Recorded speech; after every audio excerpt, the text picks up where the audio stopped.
to be caught. Here I come now, let's play hide and seek. Riding on the playground, no one dares to make a sound. Round and round and round and round, no one wants to be first found.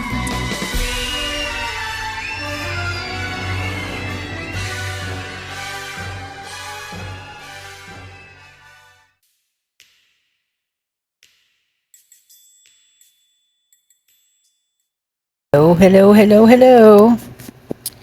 Well, I need to show you a little something here. This is the description in the write-up for the Brent kopacka incident from the Pullman Police Department, and shows 12/15/22. The responsible officer is Wade Weingartner. Received by Raina Winters. How received was a C-cell 911. I don't know what C-cell means, so I don't know about that. But these are the people in the case. But what I want you to pay attention to is the dates of these things.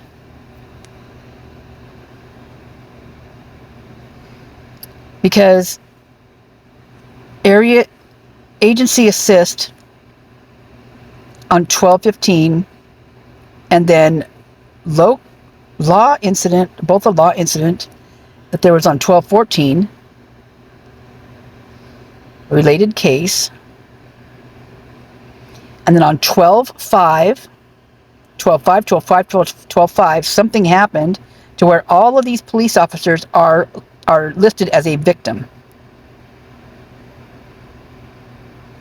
And another thing I find really strange is that there's a Christopher Charles Olen as a police officer on here, and Jason Olen is a guy that was just recently sent to prison for, well, he was a guy that was running around the Wazoo campus showing himself and doing things, touching himself. And they, finally, I mean, the first time they just slapped an ankle bracelet on him, told him to get the hell out of Pullman, so who knows, he probably went to Moscow, I don't know. But I think that's weird that if this possibly is his brother, I don't know. So then you've got on 12/21, you've got Darren Duncan, other Simon LeBrock Daffini on 12/17, and then the offender at 12/14, 12 is the offender, they're saying Brent. And then you got the Jordan guy, the victim, and then Christian Yenna, right? Except for when Christian Yenna came out of the apartment, he said his name was Gabriel. He didn't say his name was Yenna. And then there's these miscellaneous documents like 123, 123, 1222, 1222, Intel notes, domestic violence, lethality screening card for Jordan on 122/23. What is going on here? Seriously, what is going on here?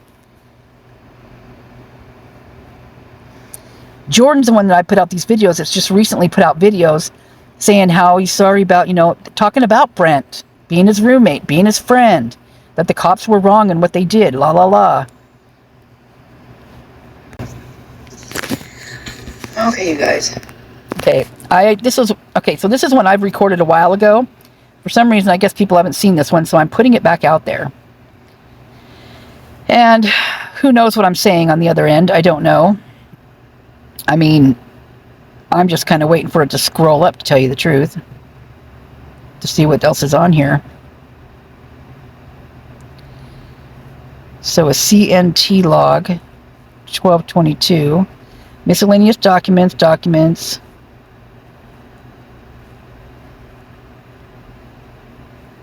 Who Simon LeBrock Daffini is?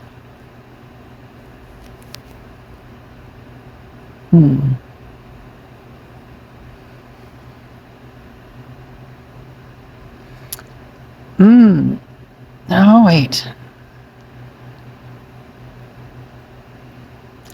Well, here's the thing. I'm surprised they didn't name the other two guys that were in the car.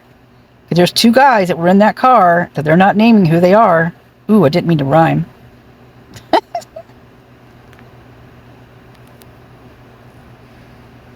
Weirdness.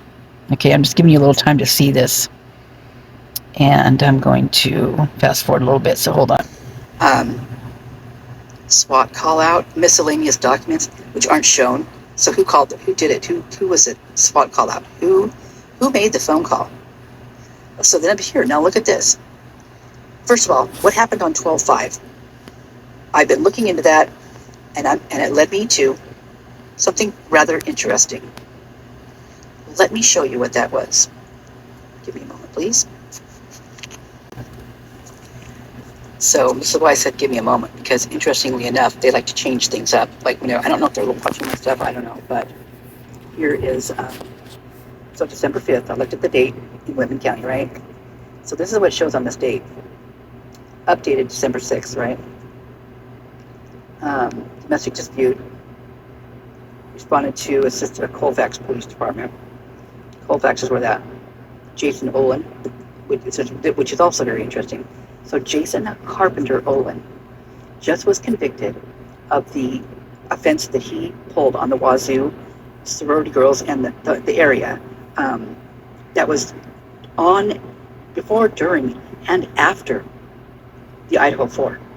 So it was ongoing. I've been screaming that guy's name from the hilltops, and nobody freaking grabbed a hold of it and ran. I mean, it was just weird how nobody put two and two together, and I just kept, oh, come on, look at Jason. Well, Jason was just now sentenced. Just now, like about, I don't know, I have a video on it, a couple weeks ago maybe. And I can't remember what they gave him, but they didn't give him enough time, put it that way. Anyway, so guess what? Did you guys notice who another cop was on the Pullman police force? And Olen. And guess what his name is? I believe it's Christopher Olen.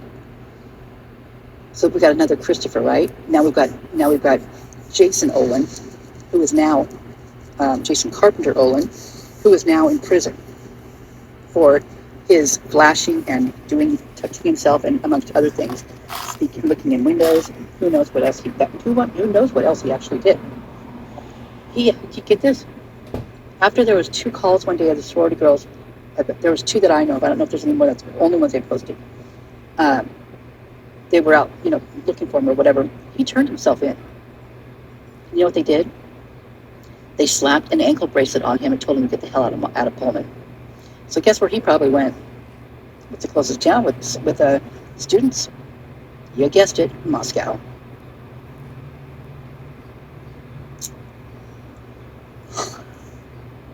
Yeah. They work well together.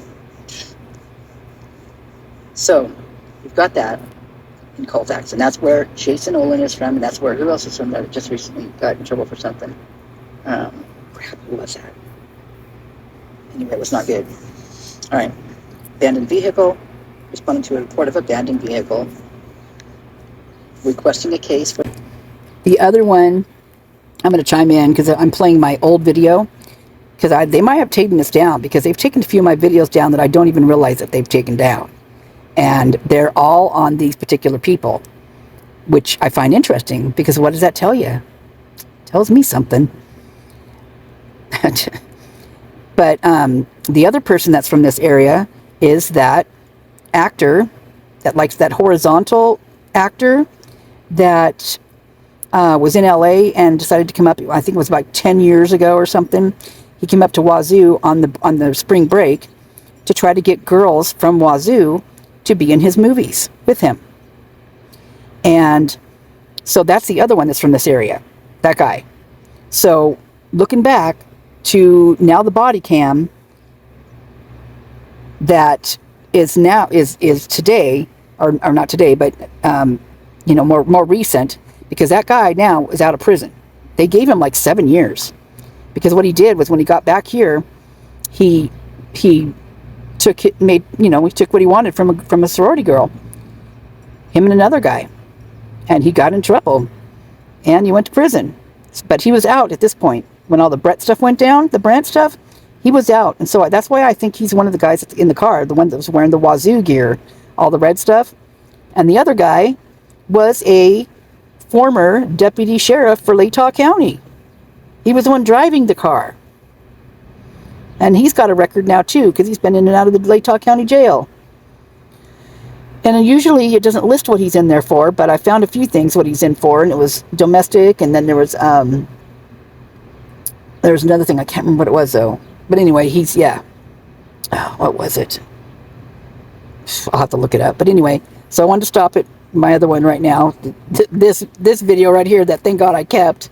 Okay, so I'm going to start playing it again. So I might interrupt. I'm sure my voice will sound different in both of them. So here we go. I'm on a welfare check. Unconscious person responding for a medical call. Then we've got requesting a case again, and disorderly conduct on Endicott, right? Now up in Endicott here, you've got call for medical, and you've also got a call, unless it's coming up. Okay, it must be coming up. Okay, Endicott, so medical, then disorderly conduct, and then you've got a sheriff responded for report of suspicious vehicle in the area, disabled vehicle, domestic dispute on Endicott. Sheriff responded for a domestic dispute. One subject was transported to the hospital.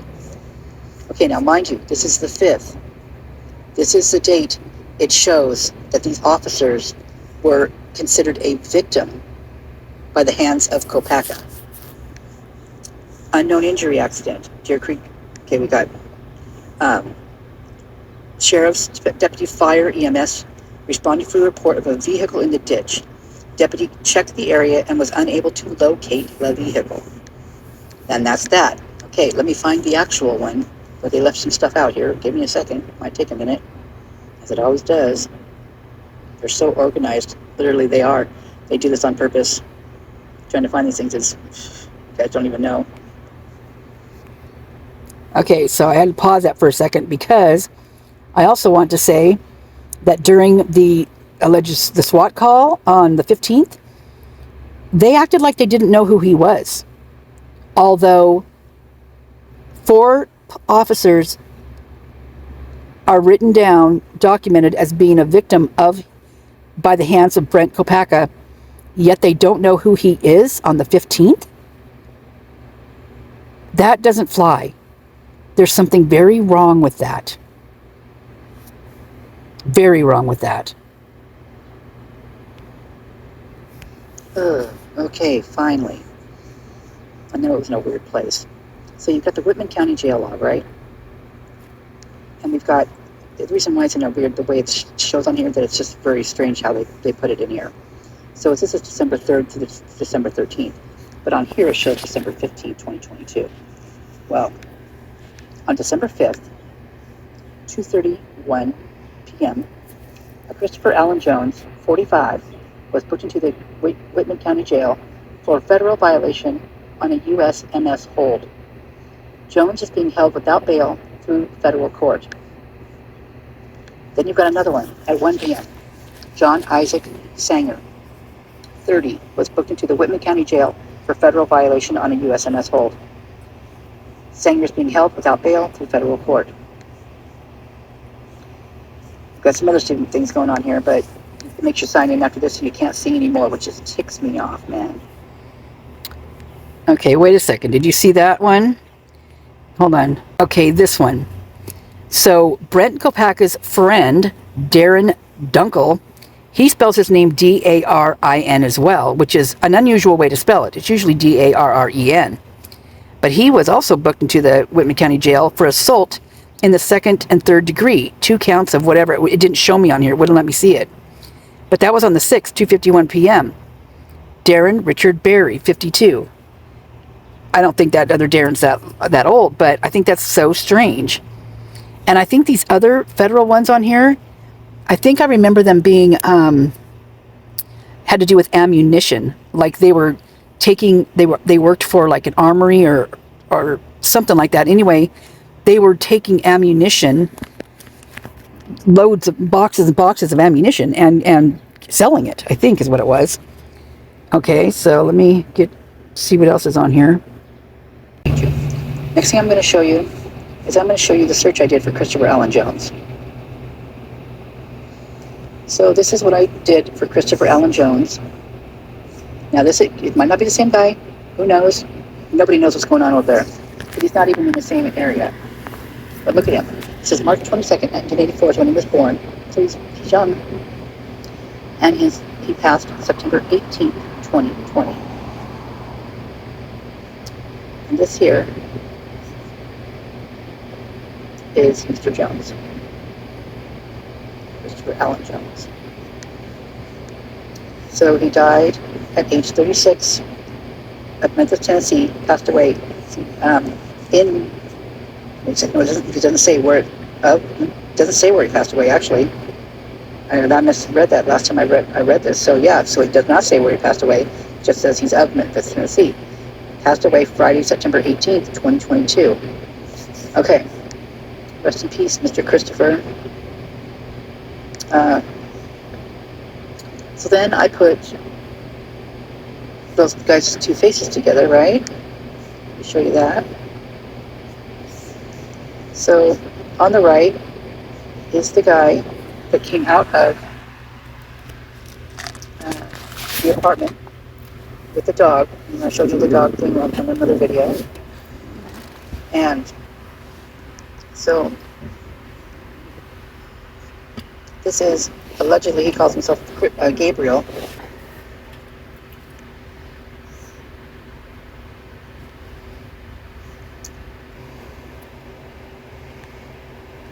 The other guys call him Christopher.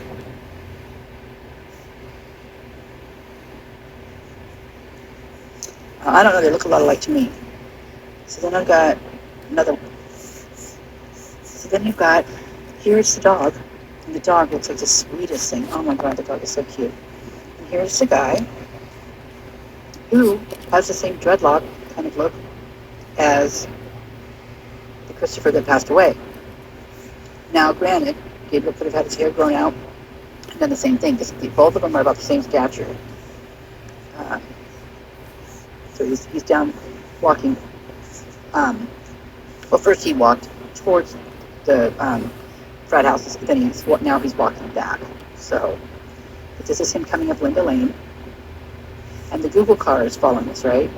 And so he does some looking back and some stuff like that. He kind of seems like a little like he's been watched. That's how it kind of looked like to me when I first saw this. And gosh, you guys, I saw this so long ago, and it's before I even knew about screenshots, right? Such a dork I am. Anyway, I thought it crossed my mind, but then I didn't know anything about Linda Lane yet. Nobody knew anything. So it was like really, really way, way back.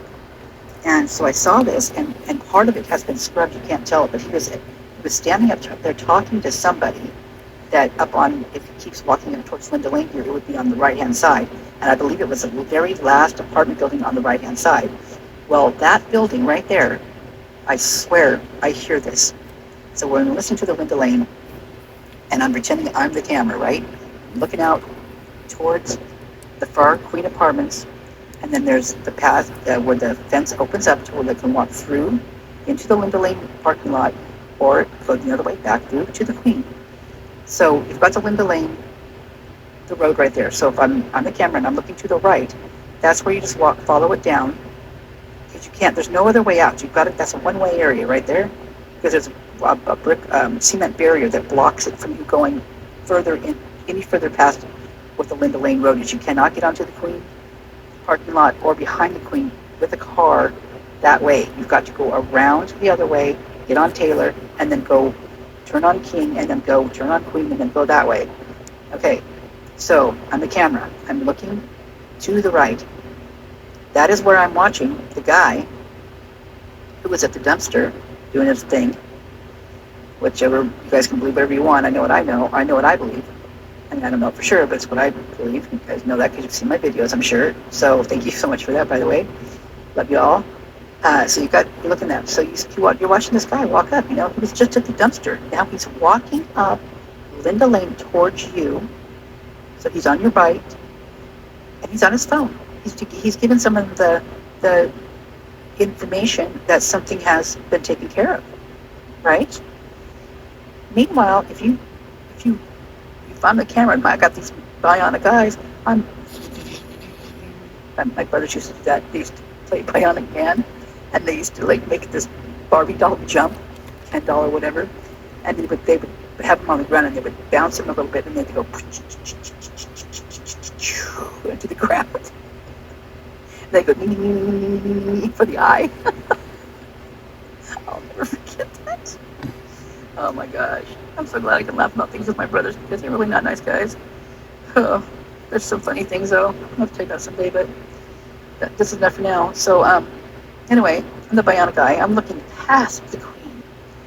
Now I'm looking a little to my left, and there's the officers that are talking and giving these guys, these three boys, tickets for drinking underage when they're not even drunk. They're probably quite sober after what they saw, actually, if they were drunk at all.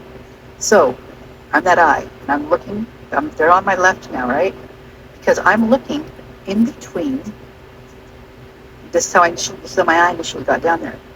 You've got Linda Lane, and then you've got the Queen Road apartment building parking lot, right? Well, in between those two, there's a pathway straight on down, right between those places where it's very well hidden. There's trees, there's buildings. You could sneak down there, no problem. No one would ever see you. And in case you didn't want someone to see you coming into the front door of the Queen Road apartment building, it's a smaller complex. No worries at all. All you do is you go behind it, and on the back wall, there are iron ladders attached to the wall on all of those apartment building windows, each and all, every one of them. So it's a fire escape, right? So you could crawl up that window if you didn't want someone to see you coming in from the front side. Easy peasy. But you can also get down straight across to Taylor Avenue, which is going to bring you out right about, well, maybe not very far from where the Lindow Lane Road is, because you're just behind those.